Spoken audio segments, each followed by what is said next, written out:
Hello there, I'm Nick, and this is Portable, where we look at the portable ports of console games. And man, I did not want to make this video. I really didn't. I have been trying for some time to figure out how I was going to come back to Jurassic World Evolution. When the game originally released, I did a video covering my basic thoughts on the package as it was represented at the time, but also put a heavy focus on the IGN review, which gave it a 4.8. They have some bad takes every now and then, but for the most part, I've always considered IGN to be like the baseline for what most people consider a game's quality to be. I'm not usually going there for hot takes or some unique individual interpretations of some games or deep thoughts on them. Nothing like that. It's the site I would consider to be as close to a Metacritic score as Metacritic itself. And as a follow-up after all the DLC came out and watching IGN to see if they would update their score, the original plan was just to do a follow-up video asking the simple question, should IGN update their score for Jurassic World Evolution? But little did I know that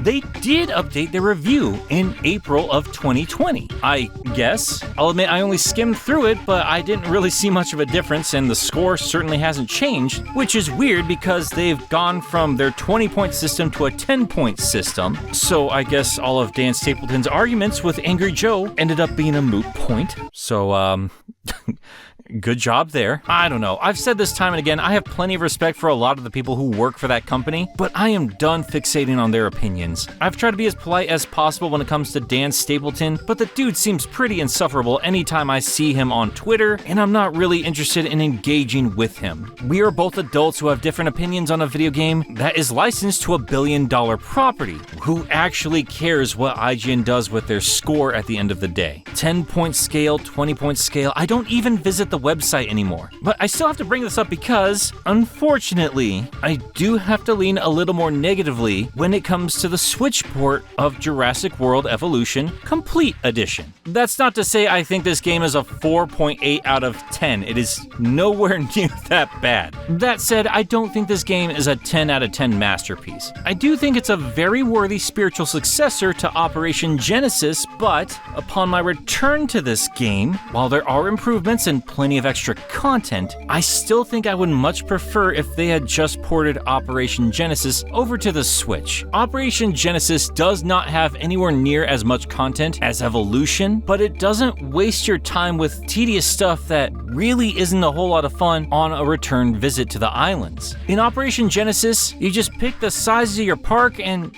you get going. And you keep going until you build your park to a 5-star resort. It's simple, it can be a bit slow going, but it's very relaxing, it's very satisfying, and yeah, you do have to deal with tornadoes and loose dinosaurs and all this other stuff, but if you're good at the game, you can actually avoid all of that stuff. And it just gets straight to the point. There are some extra modes, but the meat and potatoes is right at the get-go, and even if there isn't much variation in the gameplay, it is still a game you can pick up, spend multiple days dicking around with one island to really personalize and cherish and enjoy. And when you're done with it, you put it down, and maybe every few months or every couple of years, you pick it up and start all over again, and it's a great time. In Evolution, they have you go through the 5 islands that are remarked upon in Lost World, which is a nice touch, but like I said in my older review, you're probably going to be ending up making the exact same type of attractions and building locations every time you run through these islands, because there are so many restrictions on the borders they provide you. And I know that's part of the challenge, but I don't know. I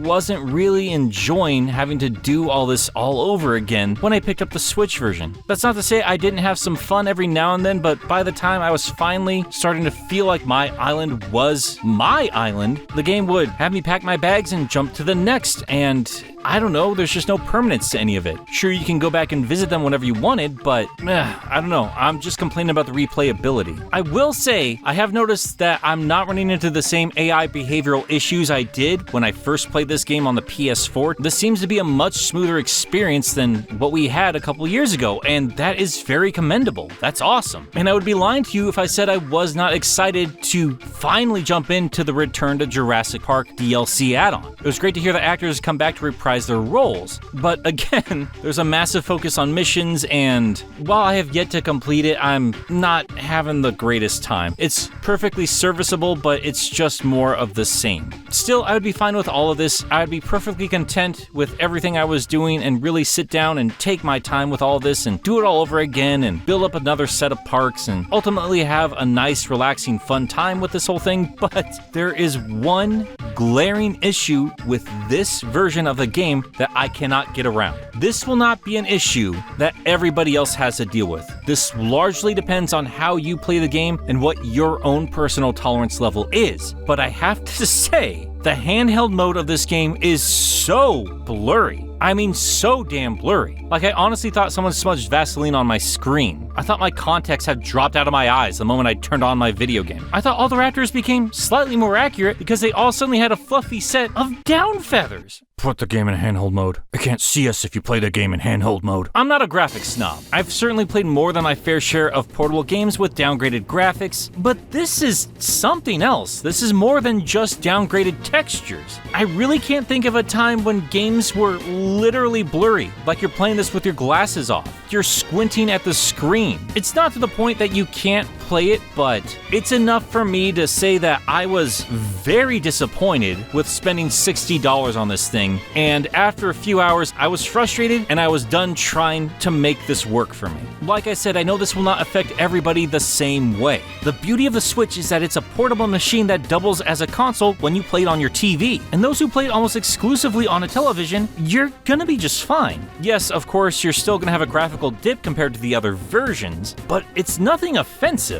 As you can see from my recorded footage, it's perfectly playable. Not the most beautiful thing in the world, but it does the job. And again, maybe you're not bothered by a blurry screen in handheld mode. Outside of this one problem I cannot get around, there is still so much content packed into this product. But regardless of all the DLC they provide and the updates to some of the issues I originally had with the original release, I still have to complain about what is here because I play the Switch for its portability. That's why I threw down 60 bones for this version of the game, and I don't think that particular aspect of it should be discounted just because there are some other means to bypass this. I know some people only have a Switch to work off of, and that's why I'm telling you about these other opportunities for you to play this game, but like, it's really that distracting to me. And yeah, I am going to complain about stuff that is not here because they could have done some things to make the Switch version of this game actually stand out from the other versions. All the text on screen remains the same size, and while it is much sharper than the actual graphics, they are still super microscopic on handheld mode. And I'm sorry, even with all the extra content here, if you're going to be charging $60 for this and still release it in this state with handheld mode, you could have at least done a couple of other things to make the Switch port, I don't know, a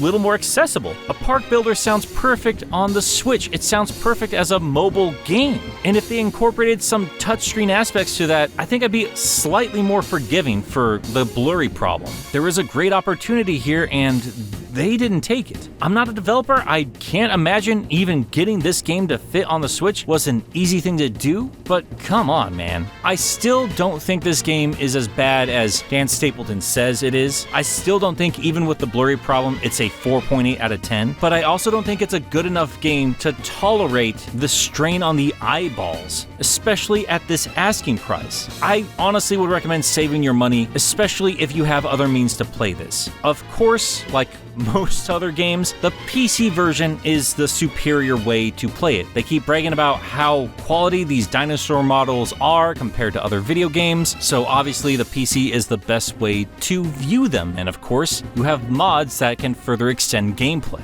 And obviously, a park builder just works really well with a mouse and keyboard. And hell, this thing is on sale all the time, be it on Humble Bundle or Steam, but just, man, $60 for a digital release of a 2-year-old game? Nah, man, that's not cool. Like, I don't even have a physical copy that I can slap on my shelf and just kind of grimace at every time I look at my games. And I've waited a couple months. This game has been out since November 2020. And that was just in case Frontier would properly respond to the complaints I've seen from fans about the blurriness. Hell, maybe even a price drop.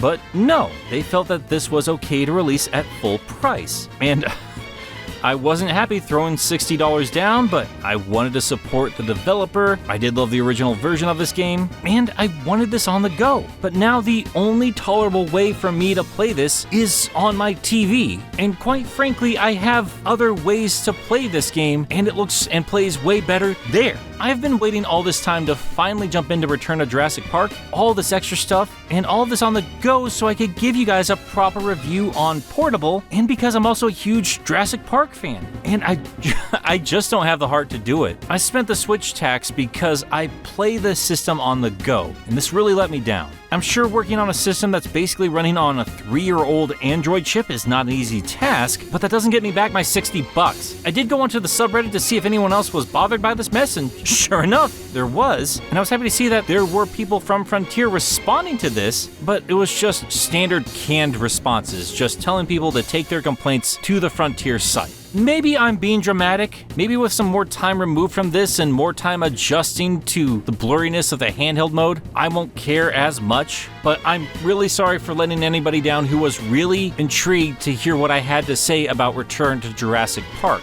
I've only played the first 3 of 6 missions, and it's more of the same, and quite frankly, I just have no interest in experiencing that nostalgia on the handheld. And the more I play this game, the more it just makes me want to play Operation Genesis instead. And I know a lot of people have been complaining that Frontier hasn't bothered to put in swimming reptiles, or do some more substantial updates like giving us a few bigger maps to work with, maybe get rid of those obnoxious pylons to power up the areas, or giving the guests a little more to do like they did in Operation Genesis. And I'm with all those folks, but at this time I would assume that all of this would probably be showing up in a Jurassic World Evolution 2 and not in DLC that's just adding on to what we already have. And considering all the support we did get after the initial release, and considering they did bother to release a Switch port all this time later, I'm gonna have to assume that they are working on a sequel that will be releasing a little bit closer to Dominion whenever that finally comes out. So I'm not too worried about not having some more Meteor upgrades. I do understand people that did expect more from this developer considering what they've made prior to this and how much work they did put into this after release. But as long as you don't play this in handheld mode on the Switch, this is still a very good starting game for park builders. And I still prefer more streamlined park sims like this, just because I want to spend a little more time with the dinosaurs. But I will tell you this, I have never been more convinced that a Switch Pro Edition is coming, and hopefully soon. I mean, Nintendo has set that precedent with all of their other handheld systems, at least all the successful ones, and it's clear that a lot of developers are hitting a wall when it comes to porting games onto this machine. I'm usually not too interested in incremental updates with consoles, but we do have the PS5 and Xbox Series X out now. The Switch has been around for 3 years at least, and that is still at least $300 with 32 gigs of storage. It's time for a proper upgrade to this system. And once that happens, I really hope Frontier comes back and boosts the game ever so slightly so it is a proper, enjoyable experience on the go. I'm sorry to focus this entire video on something that will be largely inconsequential to a lot of other people, and I'm sorry I can't even properly show that to you since I can't technically record from screen when it comes to handheld mode. I know it seems like I can't see the forest through the trees, but I can't even see the damn trees, they're so blurry. Look, I'm not done playing Evolution. I'm gonna get to Return to Jurassic Park one way or the other. I just don't have it in me to do it on the Switch, and that really bums me out since I spent so much money on it. And I know I'm being way more negative than usual, but I had to vent. That said, I don't want my shortcomings to keep you from having a good time. It is still a fun game, and if you are a Jurassic Park fan who has yet to experience it, and you can experience it on the TV as opposed to handheld mode, well, if you can justify $60 for a digital release of an old game, there's still a lot here, and it's still really impressive that you can zoom in and out as quickly as you can on handheld mode. This game is still doing quite a lot of work, regardless of what it could have done or my own personal hangups with the visual fidelity. So For those of you who can look past it, I hope you do, and I hope you have a great time with the game. I really did not want to complain about this. I really did not want to make this video. I genuinely like this game despite its flaws. But to those of you who would share my frustrations, I hope this did give you fair warning. I have been promising my own return to Jurassic Park for some time now. Yes, as it turns out, I do talk about more than just Sonic on this channel, and I do more than complain about one silly issue in an otherwise great port of a great game. And I do have a lot of videos I need to get caught up with, but I promise we'll be back soon to check out the more interesting spin-offs of Lost World. In the meantime, I have a full playlist of Jurassic Park game coverage if you want to check that out to see a more positive side of me, and I would genuinely love to know your own personal experience with the Switch port of Jurassic World Evolution. So if you have played it for yourself, let me know what you think. And if you're new to this channel, I promise my videos are a little more focused. I do tend to repeat my same point over and over and over again, as I did with this video, but I am trying to spruce that up a little bit, and usually I am a little bit better about it. So if you want to check out my other stuff, you know how to do it. If you want to stick around to see what comes up in the future, subscribing and bells and all that crap is very helpful to me. But in the meantime, thank you all for sticking around to listen to this guy ramble about a largely inconsequential little problem on an otherwise decent port of a video game. Toot toot, Jurassic Warriors.